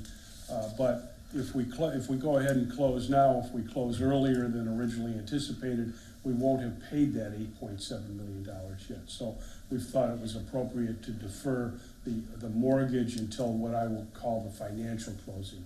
In other words, when we deposit our $8.75 million into the escrow, then they would give us the mortgage that's been negotiated already. They have a contractor who's been selected to build the project, and I think Ms. Leclerc will probably tell you a little bit more about that. But one of the preconditions to the closing on the property was that we have a list of all the subcontractors. The contractors does not have those subcontractors yet. They are currently working with those, working the numbers, refining the numbers, and trying to identify the subcontractors. So again, instead of being a precondition to the closing on the property, that would be a precondition to the financial closing. The other closing condition that they've asked to defer to the financial closing is the building permit, planned unit development approvals. I think we pretty much know what they want to build out there. We've seen the building, we know what it looks like. It's actually, I don't want to steal Katie's thunder, I'll let her tell you a little bit more about the additions they've made to the building. So those would be, again, a condition to the financial closing on the property. They did have one additional condition on the closing. In order to close, they must have approval of a site development permit from the village. And the site development permit is an administrative function that's taken care of between Natalie and the engineering department to just basically authorize them to go out and start the earthwork, essentially at their risk, that it conforms with the eventual site plan. The amendment also recognizes, I think that was unstated, but not stated, but understood, that the interest in the escrow account will accrue to the benefit of the project. So those are the changes that they're putting forward. It's essentially deferring those three conditions from the closing on the property to the financial closing on the property. I don't know if you want to talk about that now, or if you want to hear Katie's. Why don't you let Katie give kind of brief everybody with where they're at on their project too, and then we'll. Definitely, and just in lieu of time, we'll go quickly through some of these items, but just wanted to first and foremost thank this group for your incredible support as we've continued to navigate our way forward to bringing the Village of Shorewood YMCA to fruition. I'm thrilled to have Tricia Duss with me. You might have seen some articles about Tricia. She's the new branch executive director for our Village of Shorewood YMCA. She's on week 3, so we're really grateful that she was willing to stand up here with me and be able to share this update with all of you. So we're thrilled to share an update with you on where we stand and where we hope to head next. As Mr. Silverman mentioned, one of the things that we're looking at doing is trying to get ahead of schedule. We know that it's been very important to both the village and the YMCA that we can bring this project to fruition in a timely manner. And one of the things, unfortunately, that we face here in Chicago is winter. And so what we're working towards right now is trying not to lose an entire potential season of construction and development. But just to go back and remind us all where we've been, so we know that we've been working on this path for a number of years, and that earlier this year, back in March, the village board approved an agreement with the YMCA to move forward on this project. As we look at what's happened since then, we've confirmed our agreement that we believe that this project is going to be beneficial for Shorewood, not just for today or tomorrow, but for generations to come. We know that together, by doing this project the way that we are creating some synergistic upfront cost savings, and we're creating an opportunity to make sure that we can bring this project together quickly. We know that everyone is welcome at the Y, and we've been able to just share a quick picture with you of what's happened over the course of the summer at the Y. So these are 1,300 children served here locally who are able to get a summer day camp experience through the Y. And one of the things that's really important to us, and we just want to make sure and remind everyone, is that as a nonprofit organization, we are here to ensure that everyone has access to YMCA programs and services, regardless of the ability to pay. So 1 out of 2 children in that picture was able to participate in summer day camp because of the financial assistance that the YMCA provides. And so we're really proud of being able to do that and to bring these services here to the village of Shorewood. As we step forward and start looking at where we've been just in the last couple of months and where we're headed hopefully in the next few months, we've been working really hard on facility design. That includes things like our site plan, that includes things like amenities, that includes things like looking at the overall layout and how the facility is going to fit in with the village of Shorewood. We know that being a kind of kitty corner neighbor to the village, we want to make sure that this project is something that can make both the YMCA and the village proud. And so we're really hopeful that what we're developing is going to have that opportunity to showcase Shorewood for all of you. So as we look at what's happened, again, we've been working through the partnership agreement earlier this year. All summer we've been working hard on facility design. We expect to have construction documents drawn up by Friday of this week, so to share kind of where we're at in that construction process. So we do have our initial design development drawings are complete. The CD set will be done on Friday of this week and be ready to bid here very soon. So getting a start on this site work is really going to allow us to spend the next 4 to 8 weeks really working hard on the site and getting ready for us to move into some of those construction pieces here before the winter hits. So we're projecting right now that construction would begin sometime this fall. Our hope is to bring formal documents to you for approval in October and then be able to move forward with construction at some point in hopefully late October or early November. When we look at when the facility opens, I'll share that update with you a little bit later, so I'm going to make you wait for that one. But just to share kind of where things are, we are in the process, as you all know, of building the new Morris Hospital YMCA out in Morris, and a lot of the facility design is inspired by what we've created out there in Morris. And so we wanted to share an update with you of what that facility currently looks like. And to remind the group that if anyone is interested in a tour of that facility, we'd be happy to take you through and show you what you're going to have here in Shorewood in not too terribly long. We do have a visit set tomorrow with 2 of the trustees, and again, those are open door invites. We're happy to do that at any point around your schedule and as is convenient for you. This is a picture of the front entrance of the facility. The entrance is actually on the right-hand side under that yellow awning. And then on the other side of that, you can kind of see the spray foam. It is not going to be a mustard yellow building. It will all be a brick facade, but they're just getting the spray foam finished up out there. And so to give you context, this is what the building currently looks like under construction in Morris. And this is what the architectural rendering is of what the facility would look like here in Shorewood. This is a view from Windstone Drive and Highway 52 looking southwest, just to give you an idea of what this facility would look like. The one thing that's not yet in the rendering is the playground. So you see a fenced-in area up front. There will be a beautiful playground available for children in the community to be able to use. So we're really excited about getting that added in, but just wanted to give you an idea of where we're headed. Some incredible news to share with all of you is we've started our conversation talking about a 45,000 square foot facility. As we've assessed the community need and as we've heard community feedback as we've gone through this project, what we've learned is that the community really does truly need more. They need more space, we need more amenities. And in doing that, what we've been able to do is to try and stretch our facility budget and really take a look at what the community needs are and see how far we could push to make sure that we could provide as much as is possible to the village residents. And so we've gone from originally a 45,000, at one point we talked about 50,000 square foot facility. We're currently sitting at a fully designed 59,915 square foot facility. It is going to be truly a treasure for the community, with the opportunity to still expand 3 times in different areas that we think are going to be the most critical community needs for the future. As you look at this facility, you'll see a number of different colored boxes, so I just want to draw your attention to a few. The one up in the upper left is our gymnasium, so that's where you would see basketball being played, volleyball, pickleball, all kinds of activities. The indoor track is located there. We were able to expand the track just slightly to make sure we have enough space for folks to walk inside in the winter, so we're really pleased with that. As we look at the kind of opposite corner, the other green area of the facility, that's going to be our wellness center. So that's a space where folks can come in and they can get on an active and healthy lifestyle journey. And so we were able to expand that space by almost 2,000 square feet as well. So we thought that that was a really high priority area from community residents hearing what they wanted to see in this facility, and we were able to make that happen. The next piece, just to the left of that lower green box, that's kind of a yellow square or yellow rectangle, we were able to add in an additional community space. So we felt very strongly that we needed to make sure we had enough multi-purpose areas where additional community-based programming could happen. So in the morning, that might look like a senior fitness class. In the afternoon, it might look like a yoga class happening. And then on the weekends, it might look like a birthday party or community meeting. So that's going to be a really flexible space for us to use. And that was in addition to what was originally planned in the facility. We've talked a lot about relocating the WISE regional headquarters to Shorewood. Our entire team is thrilled. We've got a number of folks here with us today that are excited about relocating right here to Shorewood. And so you can see that kind of white area is where that regional headquarters would be. And then as you continue to move over to the pool, one of the other things that's really exciting for us is we were able to grow from what was originally planned as a 6-lane lap pool to an 8-lane lap pool. And we were also able to add additional seating to be able to host swim activities here. So that gives us the opportunity to have enough seating where we could host potentially what we would consider a dual meet, where 2 teams would swim against each other. That does a number of things for us.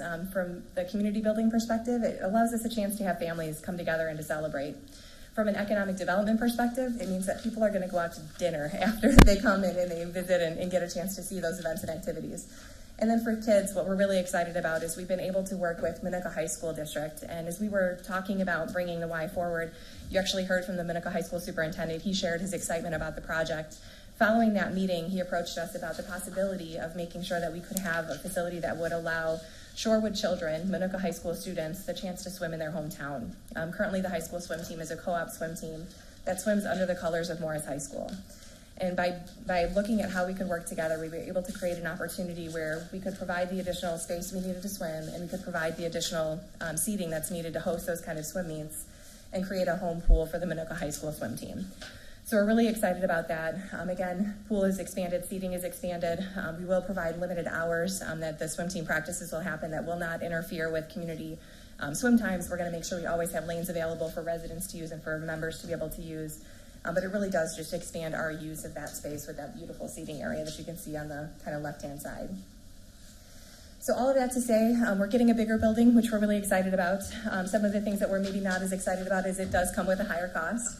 The village was really wise in your stewardship of ensuring that we would have a limited exposure on the facility costs. We're currently sitting at a budget of around $22 million, and the YMCA is fully committed to helping to make sure that we will fund that full project beyond the village's investment. So just to share with you that you were really thoughtful in the way that you approached that arrangement, and we are really excited to be able to provide even more than what we originally intended to do for the community through this project. Some of the next steps that we have, I know Dave kind of hit all the highlights already. We need to amend the agreement to allow us to get the site work going, and really that just gives us that 8-week lead time on winter. So if we can get the site work moved, we can start to get foundations poured, we can try and get a building at least moderately upright and enclosed before we hit the winter, and allow us to continue progress on the project throughout the winter this year. If we hit those milestones, so if we're able to get that site work going, if we're able to get the building permit approved, we're going to be looking at a groundbreaking celebration in late October or early November, where we're going to be able to bring the community together and really celebrate this project. And as we look at our construction timeline, right now we're looking at early April at the latest of when we'd be able to open the facility to the community, April of 2026. So to be able to really enjoy and get this facility going. So that is a little bit quicker than what we originally thought about. I know we had June kind of in mind of June of 2026, where we're able to get to this schedule if we can move some of these pieces forward and allow the team to get us going. Just as a reminder, Narvik Brothers Construction is the general contractor who's working on the project. They have the lived experience of building the other one right down the street, so we're really excited to really learn from their experience and allow them to come and help us get this project going as well. And I know we talk a lot about the building. The building is certainly important. It's probably one of the most important tools that we have at the Y, but really what we do is we build relationships. And so I just wanted to remind us that we're not just doing this to create spaces that are going to be beautiful and amazing and full of sunlight and full of community members, but they're going to be places where everybody can come together and build a sense of family and a sense of community and really feel like they truly do belong. We're happy to answer any questions that you have about the status of the project, how far we've come. Our design team has been sprinting with us to hit these milestones, and we're really excited to say that they're getting the job done. We need 85 more square feet. Yes. I was going to round it. I just want to get it rounded up. Trying to tell somebody we're at 59,900. Yeah. 85 more square feet, right? But no, I think it's great to see that. When we originally started talking about this, we were talking about a 40 to 45,000 square foot facility, and the village protecting their exposure on this, and to move this facility up to almost 60,000 square feet. It's a huge opportunity, and not to mention the ability to actually see this thing start next week, for lack of better terms. Hence, that's why the agreement was brought forward. They want to kind of keep the construction aspect in place. They don't want to, if we sit on it until October, ultimately this doesn't start till spring, so we could be 6 months behind. So the opportunity was there. We thought we might have some more of the drawings and things wrapped up, but this way they can start moving some of the dirt. They'll still bring the full drawings and everything to planning and zoning, so it'll still go through the formal process. But this does allow the administrative aspect to get going, where get the erosion fence up there and try to minimize any headaches for those neighbors. But with that, does any board members have any questions, by all means, about it? I have one question. You mentioned limiting our exposure. There was a term in the prior section when it talked about the AIA standard form. The general agreement between the YMCA and the general contractor for the facility, which is reasonably accepted to the village. That carried over. But what was removed was, and provides for construction of the facility within the facility budget, or a written commitment from the YMCA to pay any overages. Yeah, why was that removed? They're providing that written. Yes, we did. We have a board resolution that affirms that commitment is still in place. And we've actually provided that already to the village attorney, that we would be. So we're removing it because it's already been provided? I guess I'm trying, if it's being provided, why remove it from the agreement? I guess, We'd certainly be fine with that being added in. I think it might have just been an oversight, to be honest with you, Scott. But we're comfortable with it. Okay. Yeah. And I guess my other question, maybe for staff, because the resolution starts about two-step permitting. What is that? The first step would be the site development permit, which is the administrative permit that which just allows them to move dirt. Allows them to move dirt. Okay. And then the second step will be the PUD, the site plan, and the building permits. So, I mean, those other things are all kind of lumped into one thing. Okay. It's not something that we've done here very often in a two-step aspect. Anybody else have any other questions? I want that clause put back in. Yeah, we can make certain, so for clarity here, consideration of the approval of a resolution authorizing the execution of a First Amendment to the agreement between the Village of Shorewood and the Greater YMCA as amended. That way, the council will make the correction with that other part of that statement. Motion to approve as read. Second. Motion, trustee Amos, second, trustee Carroll, roll call, please. Selfridge, Yes. Amos. Yes. Brockman. Yes. Carroll. Yes. And Chapman. Yes. All right, item number 7's been approved. Thank you, guys. Thank you. Thank you. And moving on, business item number 8 is consideration for approval of the payment in the amount of, we'll grab it right back up.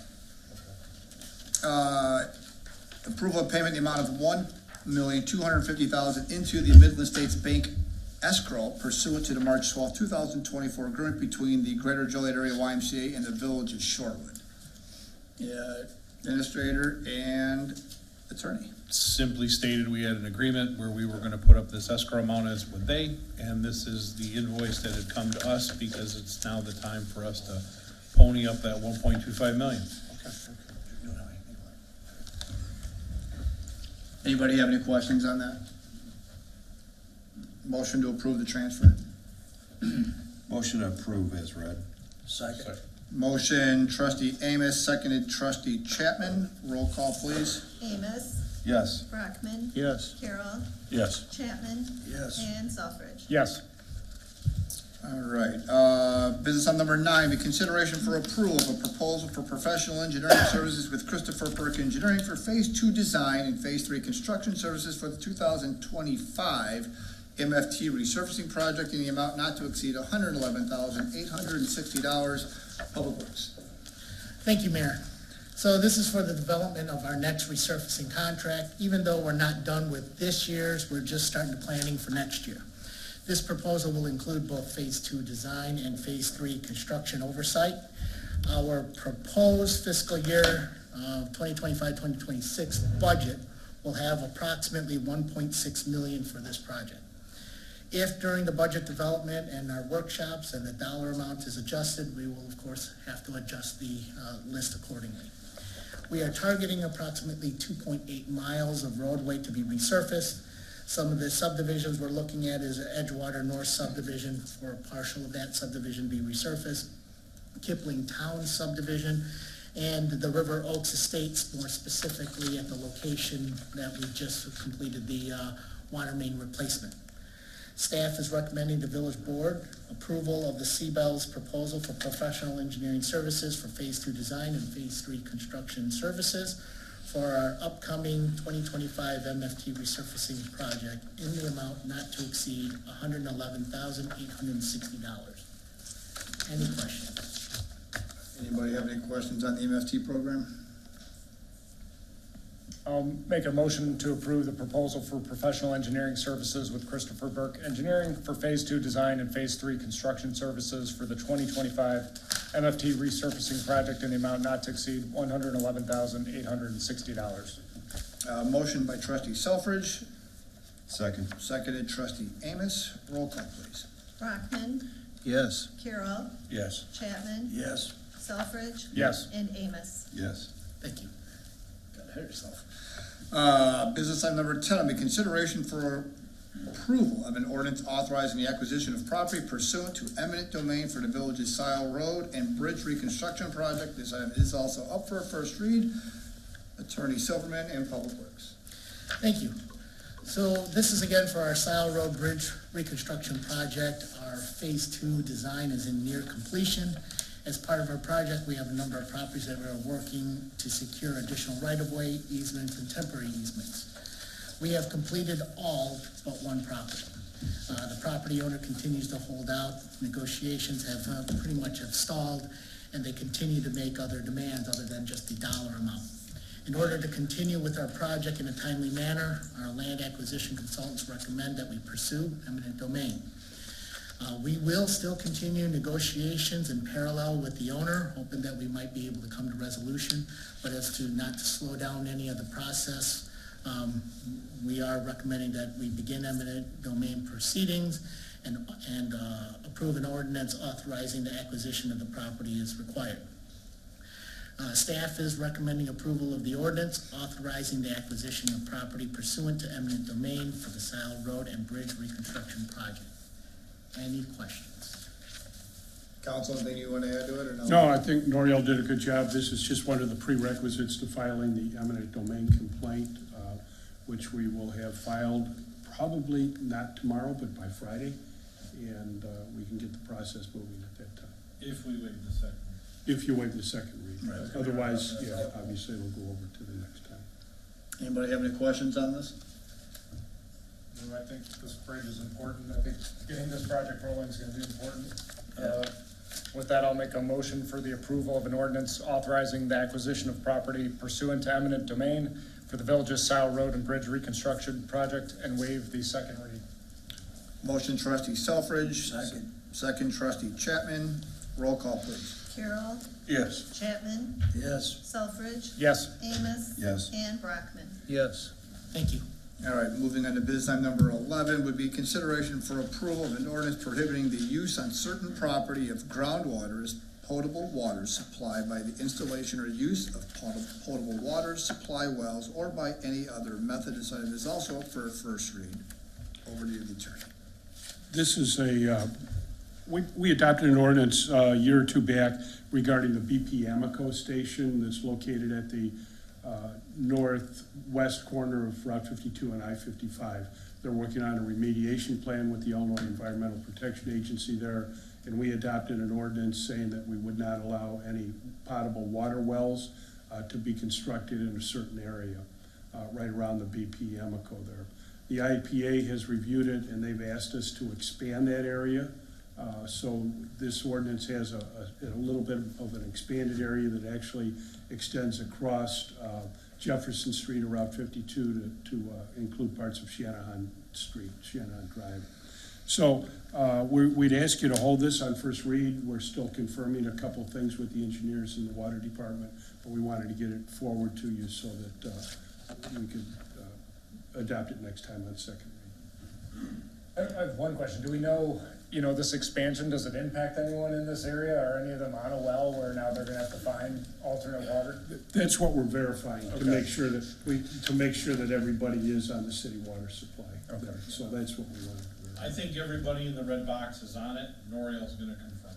Okay, Yeah. thank you. Any other questions on that right now? If not, we will leave that as the first read. We'll see that again in a couple of weeks. With that, we'll move into trustee comments. Trustee Amos. Just a quick comment. I wanted to point out something in the annual comprehensive financial report this year, last year rather, that there's a nice comment from the auditor. It stood out to me and I was reading through this. The village's positive budgeted performance during the 2024 fiscal year is the result of a conservative budget practice, positive revenue returns, and watchful spending.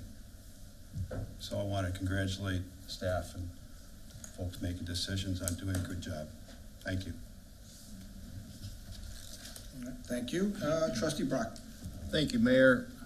Our next planning and zoning will be September 4th, I believe. Is that correct, Natalie? That's correct. And at this time, we have 2 or more agenda items. We have at least 2 agenda items. Okay. One continues the public hearing and amendment to the landscape plan for the library parking lot. Okay. And that's my report. Thank you. Thank you. Trustee Carroll. Okay. Trustee Chapman. Yeah, I'd just like to say I'm really pleased to see the YMCA moving the way it is and us handling it the way we're handling it. So, thanks, Mayor. Thank you. Trustee Luciano is not here, and with that, Trustee Selfridge. Just one accountant to another, kudos on all the things that you and your department do. I know you were the trifecta to start the agenda, and as I probably appreciate it more than most people up here. So, great job. Exactly. All right, very nice. Anything else? Thank you. With that, we will move into, so real quick before we close out, and I'm sure everybody may have caught, the Y is gonna work on getting their final documentation, and we get that in October, and then we'll work on coordinating with them to do some sort of a groundbreaking ceremony with them. So they wanna do a little something out there for everybody too, so. But with that, look for a motion to go into executive session regarding land acquisition and sale or lease of real estate owned by the village. So moved. Second. Motion trustee Amos, second trustee Carroll. Roll call, please. Chapman? Yes. Selfridge? Yes. Amos? Yes. Brockman? Yes. And Carroll. Yes.